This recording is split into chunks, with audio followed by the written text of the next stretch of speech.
তৃতীয় দিনে আপনাদের সবাইকে প্রভু যীশু খ্রিস্টের শক্তিশালী নামে আমি স্বাগত জানাচ্ছি আমার এই চ্যানেল জীবন্ত ঈশ্বরের মণ্ডলীতে। আমি আগেও বলেছি যে আমি সুবক্তা নই, ভালো করে সাজিয়ে গুছিয়ে কথা বলতে পারি না, তাই দয়া করে এই বিষয়ে আপনারা আমাকে ক্ষমা করবেন।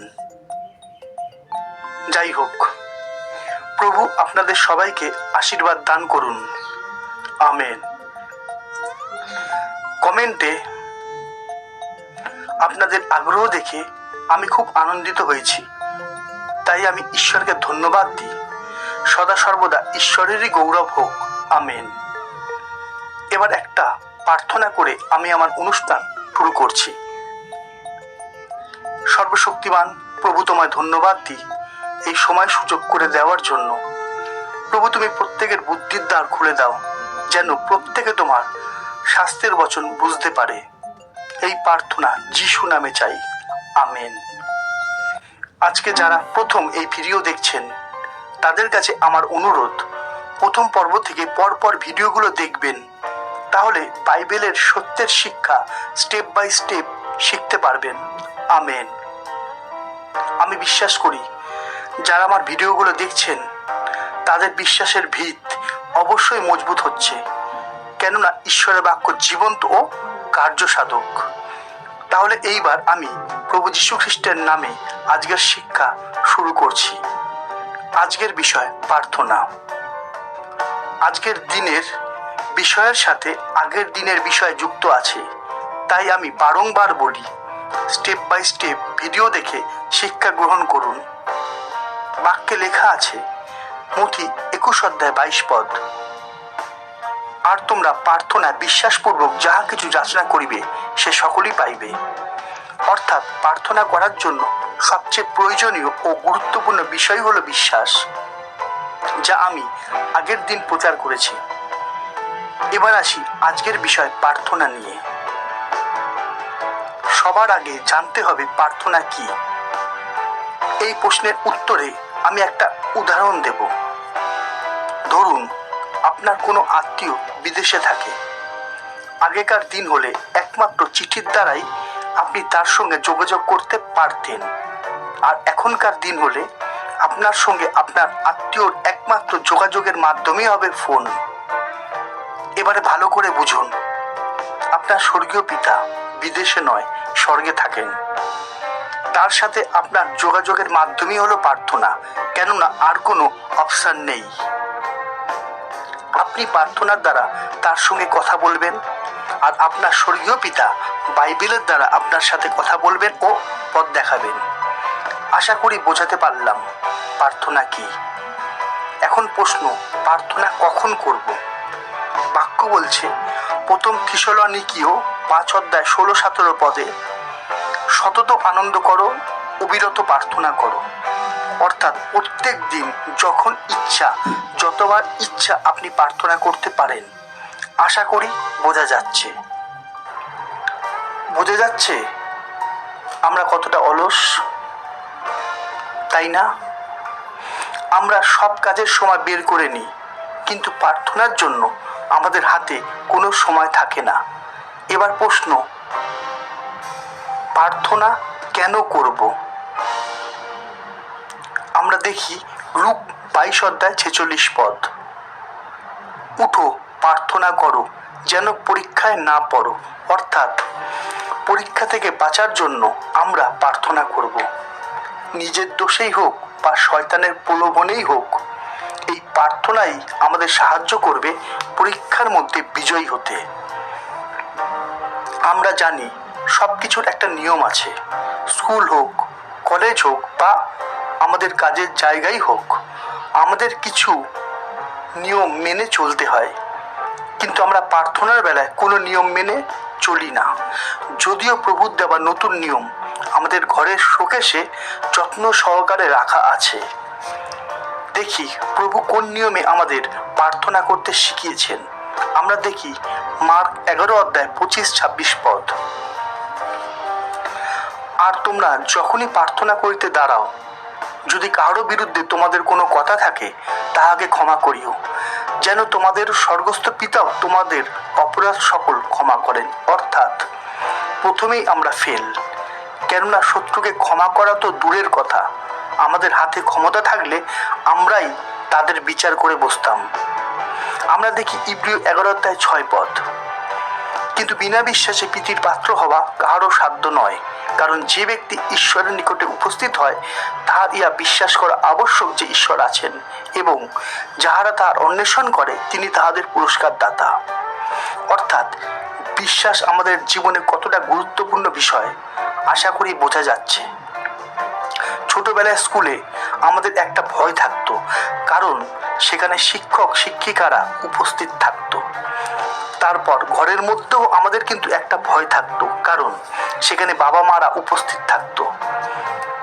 আমরা সত্যি কথা বলি তো, এখন কি আমরা ঘরে কাউকে ভয় পাই? আর এই ভয় না পাওয়াই প্রমাণ করে দেয় যে ঘরে ঈশ্বর অনুপস্থিত। আশা করি বোঝা যাচ্ছে বাক্য আমাদের কি বলছে। এবারে আমরা দেখি মার্ক 11:24। এই জন্য আমি তোমাদিগকে বলি, যাহা কিছু তোমরা প্রার্থনা যাচনা করো, বিশ্বাস করিও যে তাহা পাইয়াছ, তাহাতে তোমাদের জন্য তাহাই হইবে। অর্থাৎ বিশ্বাস করতে হবে প্রার্থনায় প্রভুর কাছে। আমরা যা চেয়েছি সেই মুহূর্তে আমরা সেইটা পেয়েছি। কিন্তু সত্যি করে বলুন তো, আজ কি হচ্ছে? প্রভুর দেওয়া এই নিয়ম কি কেউ মানছে? যদি মানত তাহলে প্রত্যেকটা মানুষের মুখে এই কথা পাওয়া যেত না, ব্রাদার সিস্টার আমার জন্য একটু প্রার্থনা করবেন, আমাকে প্রার্থনায় ধরে রাখবেন। প্রভু তো আপনার দিকে হাত বাড়িয়েই আছেন। আপনার কি হাত নেই যে অন্য কাউকে বলছেন ধরে রাখবেন? ভালো করে বুঝবেন, কাউকে বলা যে আমার জন্য প্রার্থনা করবেন এটা ভুল নয়, খারাপও নয়। আমাদের উচিত প্রত্যেকের জন্য প্রার্থনা করা। আমাকে ভুল বুঝবেন না। ভেবে দেখুন, আপনি যখন আপনার সমস্যার জন্য কাউকে প্রার্থনা করতে বলেছিলেন, তখন বাক্য অনুযায়ী আপনাকে বিশ্বাস করতে হবে যেইটা চেয়েছেন সেইটা পেয়েছেন। কিন্তু আমরা কি করি? পরের দিন সেই একই সমস্যার জন্য প্রার্থনার নিবেদন আবার অন্য কাউকে দিয়ে থাকি, আর এই নিয়মটাই প্রত্যেকে ফলো করে থাকে। আমরা কি সত্যি বাক্য পালন করছি? আমাদের কি মনে হয় প্রভু কানে কালা? মনে রাখবেন, প্রভু কানে কালা নয়, প্রভু কালাদের শুনবার শক্তি দেন। আমরা আরেকটা জিনিস দেখি, মার্ক 11:23। আমি তোমাদিগকে সত্য কইতেছি যে কেউ এই পর্বতকে বলে উপড়িয়া যাও আর সমুদ্রে গিয়া পড়ো, এবং মনে মনে সন্দেহ না করে, কিন্তু বিশ্বাস করে যে যাহা বলে তাহা ঘটিবে, তবে তাহার জন্য তাহাই হইবে। প্রভু কি বলছেন আর আমরা কি করছি?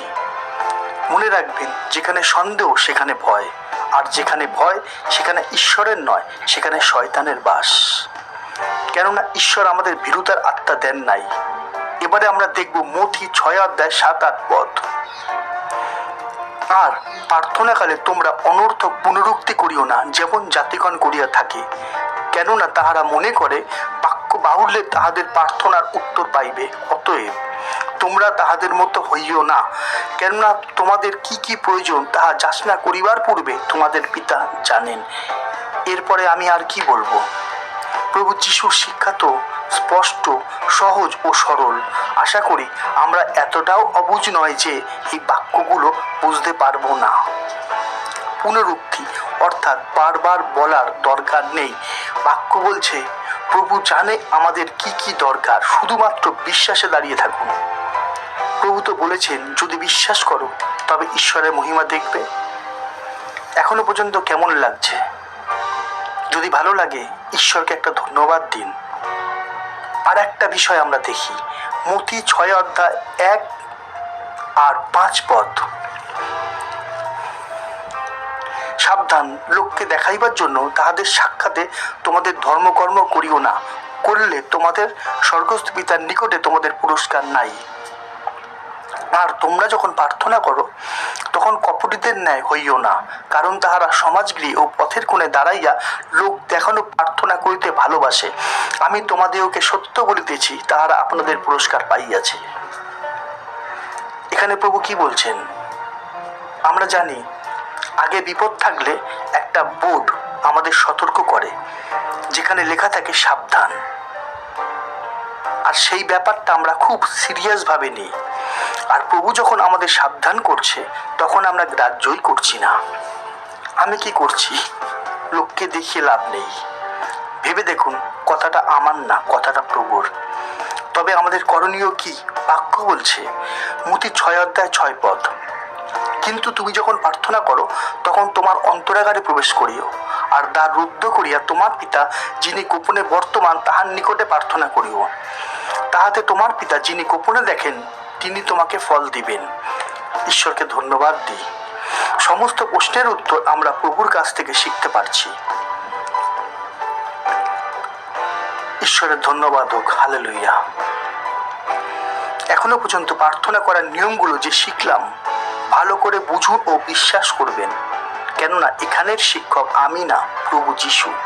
লেখা আছে যোহন 16 অধ্যায় 23 পদে, সত্য সত্য আমি তোমাদিওকে বলিতেছি, পিতার নিকটে যদি তোমরা কিছু যাচনা করো, তিনি আমার নামে তোমাদিওকে তাহা দিবেন। এই বাক্য পড়া ও জানা মানে এই নয় যে সবাই প্রার্থনা করতে পারবে। কথাটা করা হলেও সত্যি, পৃথিবীতে প্রচুর মানুষ আছে যারা প্রার্থনার উত্তর পায় না। তাদের মন জানে, কিন্তু তারা স্বীকার করবে না। কেন এমন হয় জানেন? কারণ তারা যোহন 16 অধ্যায় 23 পদ জানলেও যিশাইয়া 59 অধ্যায় 1-2 পদ জানে না, মানে না। আমরা দেখি যিশাইয়া 59 অধ্যায় 1-2 পদে কি বলছে। দেখো, সদাপ্রভুর হস্ত এমন খাটো নয় যে তিনি পরিত্রাণ করিতে পারেন না, তাহার কর্ণ এমন ভারী নয় যে তিনি শুনিতে পান না। কিন্তু তোমাদের অপরাধ সকল তোমাদের ঈশ্বরের সহিত তোমাদের বিচ্ছেদ জন্মাইয়াছে, তোমাদের পাপ সকল তোমাদের হইতে তাহার শ্রীমুখ আচ্ছাদন করিয়াছে, এই জন্য তিনি শুনেন না। আশা করি এই প্রশ্নের উত্তর আমরা পেয়ে গেছি। চোখের সামনে সমস্ত কিছুই পরিষ্কার হয়ে যাচ্ছে, তাই না? বাক্যের দ্বারা যাদের চোখ খুলছে তারা ঈশ্বরকে একটা ধন্যবাদ দিন। এছাড়াও কিছু প্রার্থনা উত্তর আসবে না, কথাটা আমি না, আপনার বাইবেল আপনাকে বলছে।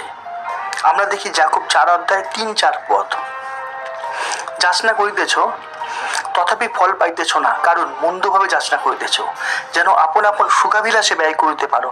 হে ব্যভিচারিণীগণ, তোমরা কি জানো না যে জগতের মিত্রতা ঈশ্বরের সহিত শত্রুতা? সুতরাং যে কেউ জগতের মিত্র হইতে বাসনা করে, সে আপনাকে ঈশ্বরের শত্রু করিয়া তোলে। আমাদের সুখ অভিলাষের জন্য সামগ্রী ঈশ্বর দেবেন না। বাইবেল বলছে মন্দ যাচনার উত্তর ঈশ্বর দেয় না। ভেবে দেখুন আজকের দিনে মানুষেরা ঈশ্বরের কাছে কি কি চাইছে।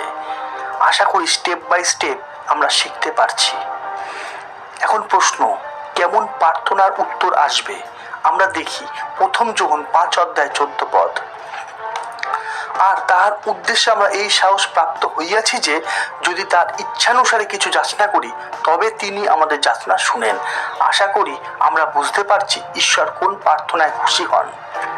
এছাড়াও বাক্য বলছে যোহন 15 অধ্যায় 7 পদে, তোমরা যদি আমাতে থাকো এবং আমার বাক্য যদি তোমাদিগতে থাকে, তবে তোমাদের যা ইচ্ছা হয় যাচনা করিও, তোমাদের জন্য তাহা করা যাইবে। একটা গান আছে, যিশুর কাছে কিছুই কঠিন নয়। কথাটা ঠিক, কিন্তু কখন? যখন যিশুর ইচ্ছা চলছে, তখন আপনার ইচ্ছা নয়। যেমন স্বর্গের ঈশ্বর প্রতিদিন আমার সঙ্গে, আপনার সঙ্গে, সবার সঙ্গে, সব জায়গায় থাকেন, তেমনি আমাদের ঈশ্বর স্বর্গের সিংহাসনেও বিরাজমান। যেমন বাক্য বলছে গীত 53 অধ্যায় 2 পদে, ঈশ্বর স্বর্গ হইতে মনুষ্য সন্তানদের প্রতি নিরীক্ষণ করিলেন, দেখিতে চাহিলেন বিবেচক কেউ আছে কিনা, ঈশ্বরের অন্বেষণকারী কেউ আছে কিনা। তাই স্বর্গের ঈশ্বরকে জানার জন্য স্বর্গের শিক্ষাই দরকার, যা আমরা পাই বাইবেল থেকে, কেননা বাইবেল ঈশ্বরের বাক্য। আমরা দেখি যোহন 3 অধ্যায় 13 পদ, আর স্বর্গে কেউ উঠে নাই, কেবল যিনি স্বর্গ হইতে নামিয়াছেন সেই মনুষ্যপুত্র যিনি স্বর্গে থাকেন। হালেলুয়া। অর্থাৎ প্রভুর জন্যই স্বর্গের শিক্ষায় আমরা শিক্ষিত হতে পারছি। আশা করি বোঝা যাচ্ছে। আমি আর একটা উদাহরণ দিচ্ছি। ধরুন একটা একটা সমুদ্র আছে, তাও আবার প্রশান্ত মহাসাগর। সেই সমুদ্রের একদম গভীরে একটা ছোট্ট ঝিনুক হেঁটে চলে বেড়াচ্ছে। যে কোনো কারণে হোক তার পেটে মারাত্মক ব্যথা হয়েছে। আপনি কি জানেন, স্বর্গের সিংহাসনে বসে ঈশ্বর সেই ঝিনুকের আর্তনাদ শুনতে পান? তাহলে ঈশ্বর কি আপনার প্রার্থনা শুনতে পাবেন না? বিশ্বাস করুন। তাই আর দেরি নয়, আজ থেকে নয়, এখন থেকে বিশ্বাসে প্রার্থনা করতে শুরু করে দিন। যদি বিশ্বাস করেন যে আপনি প্রভু যিশুর শিক্ষায় শিক্ষিত হচ্ছেন, তো প্রভু যীশু খ্রিস্টের নামে আমি আমার শিক্ষা এখানেই শেষ করছি। প্রভু যীশু খ্রিস্টের নামে অনুগ্রহ আপনাদের সহবর্তী হোক। আমেন। দেখা হবে পরের ভিডিওতে ঈশ্বরের জীবন্ত বাণীর নতুন এক শিক্ষা নিয়ে। ততক্ষণ সবাইকে জয় যিশু, জয় যিশু, জয় যিশু।